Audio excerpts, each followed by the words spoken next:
Эфирда яңалыклар вакыты. Студияда Лесен Галиева, исәнмесез. Бүгенге чыгарылышның төп темалары.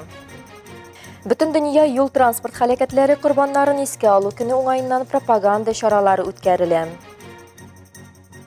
Азнакайлылар заманча белем бирә. Спортчылар көч сынаша.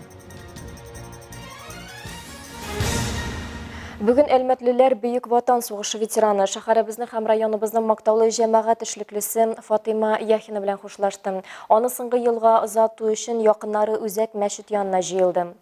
Фатыйма Яхья кызы 1924 елның 19 февралендә Мөслим районы Метрей авылында туа. 1943 елда ул үз теләге белән фронтка китә, зенитчы була. 1944 елда һава оборонасы гаскәрләре сафларында Белоруссия территориясен Гитлер гаскәрләреннән азат итү белән тәмамланган Багратион операциясендә катнаша. Фатыйма Яхина шәһәрнең һәм районның мактаулы ветераны. 2010 елда сугыш хатын-кыз йөзле түгел номинациясендә ел хатын-кызы исемен ала. Икенче дәрәҗәдәге Ватан сугышы орденына, Жуков медаленә 41-45 еллардагы Бөек Ватан сугышында Германияны җиңгән өчен хезмәт ветераны, Россия патриоты, Татарстан Республикасы алдындагы казанышлары өчен медальләргә, республика һәм муниципаль дәрәҗәдәге башка бүләкләргә лаек була.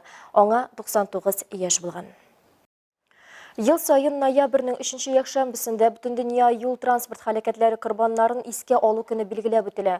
Аның максаты юл хәрәкәте иминлеген тәэмин итү, проблемаларына киң җәмәгатьчелекне җәлеп итү, юл транспорт хәрәкәтләренә нәтиҗәсендә үлүчеләр санын һәм травматизмны киметү, юлдагы хокук бозуларга каршы көрәш, шулай ук юл транспорт хәрәкәтләре корбаннарын искә алу һәм аларның гаилә әгъзаларының кайгыларын уртаклашу.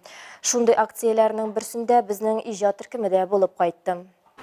Колабызның беренче номерлы лицей-интернатында ак күгәрчен акциясы узды. Машина йөртүчеләрне, пассажирларны, җәяүлеләрне өйдә көтүләрен искә төшүче плакатлар белән укучылар машина йөртүчеләргә юлдагы җаваплылыкларын ассызыклады һәм юл хәрәкәте кагыйдәләрен үтәргә чакырды. Лицей-интернатта белем алучылар туктаучы шоферларга теләсә кайсы мизгелдә очып та алучы тормыш символы булган кәгазьдән ясалган ак күгәрченнәр тапшырдылар. Лицей кырыенда хәрәкәт көчле һәм юлны узу куркыныч. Шул сәбәпле укучылар шоферларның игътибарын җәлеп итәргә булганнар. Безнең егетләр киләчәктә ул әтиләр, ул җаваплы кешеләр һәм дә безнең илебезне алга этәрүче кешеләр. Шуның өчен бу мәсьәләләрдә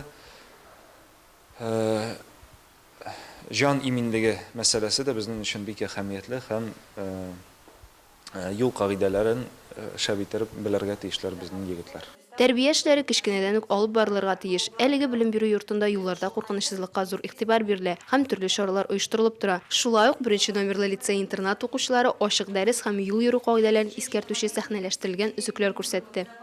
Без көн саен менә шу урамнарда йөрибез. Көн саен машиналар йөри. Көн саен жолны чыгабыз. Шуңа без бүтән кагыйдәләрне белергә тиеш. Без бүтән анда булган знакларны белергә тиеш.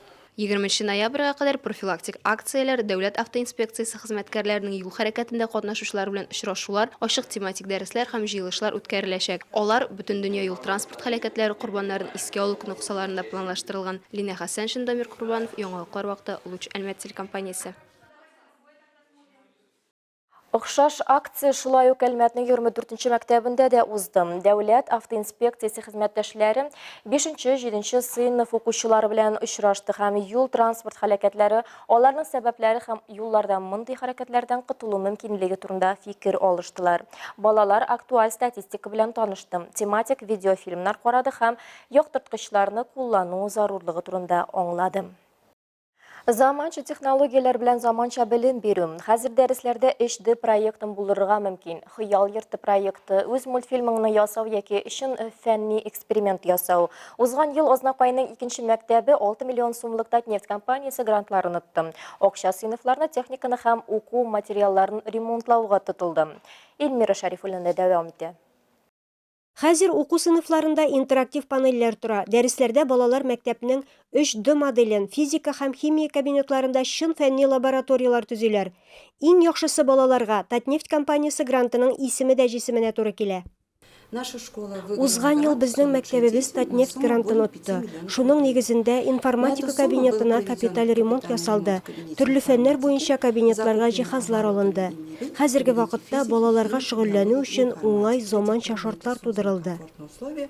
10-нчы сыйныф укучысы Данил Хамидуллин модельләштерү белән шул кадәр мавыга, хәтта ул үз мәктәбе проектында булдырган. Начал с основы, сделал основу, потом крышу, добавил окна. То есть даже видно по входу, то есть нету дверей, здесь нету дверей, то есть забор надо сделать, заднюю площадку. То есть работа еще есть, но вот общее, то есть в общем плане уже более-менее готово. Химия, биология һәм физика кабинетларында яңа җиһазлар, уку әсбаплары һәм материаллар барлыкка килгән. Хәзер укучыларның төрле фәнни экспериментлар һәм тикшеренүләр үткәрү мөмкинлеге дә бар. Әдилә Мөхсинова инде яңа материаллар буенча биология фәненнән олимпиадага әзерләнә. География, биология фәннәре белән кызыксынам. Узган ел грант тотып, безнең мәктәптә интерактив тахта булдырылды. Аның ярдәмендә без төрле презентациялар ясыйбыз, өстәмә белем туплыйбыз. Яңа җиһазлар безгә имтиханнарга һәм олимпиадаларга әзерләнергә ярдәм итә. Мин 11-нче сыйныфта укыйм. Химия фәне белән күптән кызыксынам. Шул юнәлеш буенча китәргә телим. Быел безгә яңа җиһазлар кайтты. Без аларны лаборатор эшләрдә кулланабыз. 5-нче сыйныф укучылары махсус программада мультфильмнар ясыйлар. Геройларны һәм сценарийны үзләре уйлап табалар. 2-нче мәктәптә уку процессына гына түгел, әйләнә-тирә дөньяга да игътибар белән карыйлар. Татнефттән тагын бер грант ярдәмендә мәктәп территориясендә чүп-чарны аерым җыю пунктлары барлыкка килгән. Хәзер балалар калдыкларны аерым җыярга өйрәнәләр. Батареялар җыялар, экологик акцияларда катнашалар. Минем фикеремчә, әгәр дә без экология хакында уйланмасак, сулаган һава да пычраныр иде. Шуңа күрә табигатьне саклау һәркемнең изге бурычы. Специальные урны. Урнов у нас несколько, стоят по школе. Как же в начальном блоке, как же и в старшем. Здесь у нас пластик. Туда можно выкинуть бутылки от воды, которые мы носим в школу. Стекло можно тоже сюда. Бумагу мы сдаем на переработку. И несортируемые отходы — это как что-то от яблока, банана или так далее. Илмира Шарифуллина, Рөстәм Акбаров, яңалыклар вакыты, Луш, Әлмәт телекомпаниясе.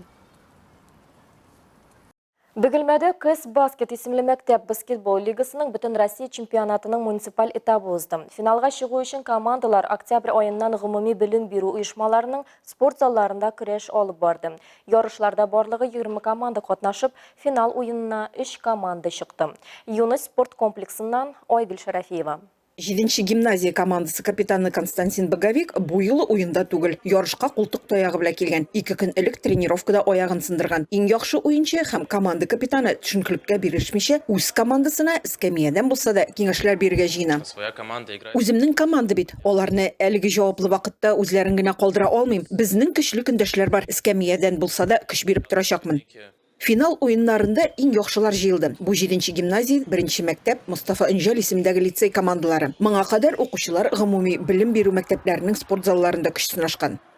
Финал уеннарында 3 төркемдә җиңүчеләр җыелдылар. Әлеге 3 очрашуда җиңгән команда чемпион исемен алачак һәм алар киләсе стадияда бөгелмәне тәкъдим итәчәк. Муниципаль этап уены бик җитди шартларда барды. Шул рәвешле һәр команда җиңүгә омтылды. Нәтиҗәдә чемпион исеме 7-нче гимназия командасына бирелде. Нәкъ алар бөгелмәне декабрьдә Ютазыда узачак төбәк уеннарында тәкъдим итәчәк. Айгөл Шарафиева, Зирак Сәйдкулов, яңалыклар вакыты, Әлмәт Луч телекомпаниясе. Омск шәһәрендә 13 яшькә кадәрге егетләр һәм кызлар арасында Россия беренчелеге узды. Шәхси команда ярышларында илебезнең 22 регионыннан 150 спортчы көч сынашты. Татарстанның җыелма командасы составында калабызның алдынгы бадминтончылары Нурислам Тулеуов һәм Михаил Занин бронза призерлар булды. Бүгінгі чыгарылышта менә шулар иде. Мин Ләйсән Галиева һәм монтаж операторы Алия Бейрамалова сезнең белән сау булышабыз. Исән сау булыгыз.